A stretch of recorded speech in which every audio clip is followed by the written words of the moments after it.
আসসালামু আলাইকুম প্রিয় দর্শক, আশা করি সকলে অনেক বেশি ভালো আছেন, সুস্থ আছেন। তো বর্তমান সময়ে প্রচন্ড গরম, আর গরমে যে সমস্ত সমস্যা সবচেয়ে বেশি মুরগিতে দেখা যায় সেটি হচ্ছে মুরগির পাতলা পায়খানা বা একদম পানি পানি টাইপের পায়খানা।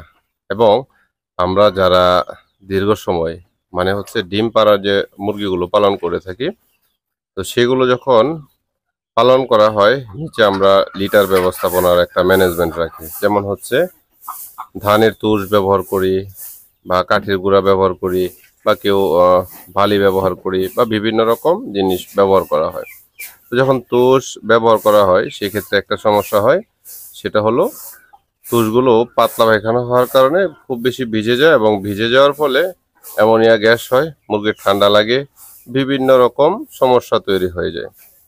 তো আমরা আমাদের যে ফার্মি মুরগিগুলো রয়েছে ডিম পাড়া, আজকে হচ্ছে এদের নিচে বালি দিয়ে দিলাম। এখন প্রশ্ন করতে পারেন যে আসলে বালিতে ভাই ঠান্ডা লাগার সম্ভাবনা রয়েছে কিনা, বা অনেকে এরকম ভাবতে পারেন যে নূর ভাই আসলে যেগুলো আমাদেরকে বলে উনি আসলে প্র্যাকটিক্যালি সেগুলো করে কিনা। হ্যাঁ, অবশ্যই আমি হচ্ছে যেগুলো প্র্যাকটিক্যালি করি সেগুলো হচ্ছে আপনাদেরকে দেখানোর চেষ্টা করি, বা আমি প্র্যাকটিক্যালি করার সময় যে সমস্যাগুলো বা সমাধানগুলো করে থাকি সেগুলো আপনাদের জন্য তুলে ধরি। তো আমি হচ্ছে যেহেতু গরমকাল, গরমের সময় আসলে লিটার ব্যবস্থাপনায় খুব বেশি শুষ্কতার কারণে ধুলাবালি উড়ে খুব বেশি ঠান্ডা লাগে, বা লিটার খুব বেশি নষ্ট হয়ে যায়। তো এর ফলে বিভিন্ন রোগবালাইয়ের আক্রমণ হয়। তো আমরা গরমের সময় মোটামুটি আমাদের বাচ্চা থেকে বড় যে সকল মুরগি রয়েছে আমাদের খাঁচায় পর্যন্ত হচ্ছে আমরা বালি দিয়ে দিয়েছি। দেখেন বালি পেয়ে আমাদের মুরগিগুলো আসলে খুব উচ্ছ্বসিত। সাধারণত ছেড়ে যারা মুরগি পালন করেন তারা একটা জিনিস লক্ষ্য করবেন, যে মুরগি হচ্ছে ধুলাবালিতে গর্ত করে সেখানে মানে গোসল করার যে একটা টাইপ থাকে, বা পাখা ঠাকা উল্টানো, মানে এরকম টাইপের করে থাকে। তা আমরা এখানে বালি দেওয়ার সাথে সাথে হচ্ছে আমাদের যে মুরগিগুলো রয়েছে তারা খুব ব্যস্ত হয়ে গেছে, বালিতে হচ্ছে গড়াগড়ি করতেছে। এবং যেহেতু প্রচন্ড পরিমাণ গরম, বালিটা মোটামুটি একটা ঠান্ডা প্রভাব ফেলে যখন মুরগিগুলো বালিতে শুয়ে থাকে বা হাঁটা চলাফেরা করে। তো গরমের দিন মোটামুটি আমি হচ্ছে এখানে বালির উপর হচ্ছে মুরগি পালন করার চেষ্টা করি, বা এর আগেও আমরা বালিতে মুরগি পালন করছি। এবং আমাদের যে ফার্মের যে বাচ্চাগুলো ছিল সেগুলো কিন্তু আমরা বালিতে হচ্ছে রেখে দিয়েছি, যাতে করে লিটার ব্যবস্থাপনার যে একটা প্রবলেম ধানের তুষে সেটা থেকে না হয়।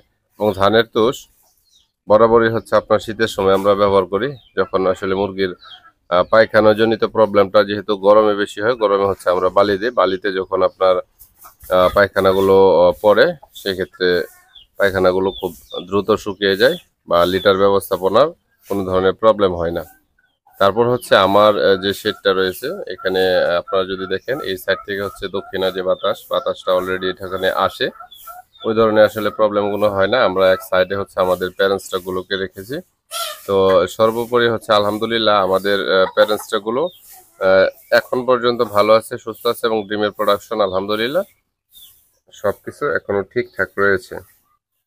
তো গরমে হচ্ছে মুরগির লিটার ব্যবস্থাপনার বেশি মনোযোগী হতে হয়, কারণ লিটার ব্যবস্থাপনা থেকে হচ্ছে মুরগির রোগবালাইয়ের শুরুটা হয়।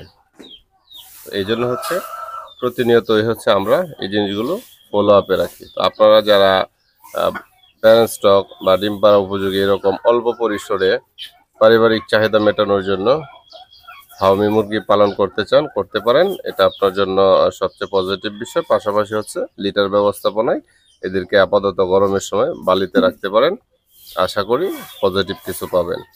তো আমরা আজকের এই ভিডিও থেকে বিদায় নিচ্ছি। ভালো থাকুন, সুস্থ থাকুন। আসসালামু আলাইকুম।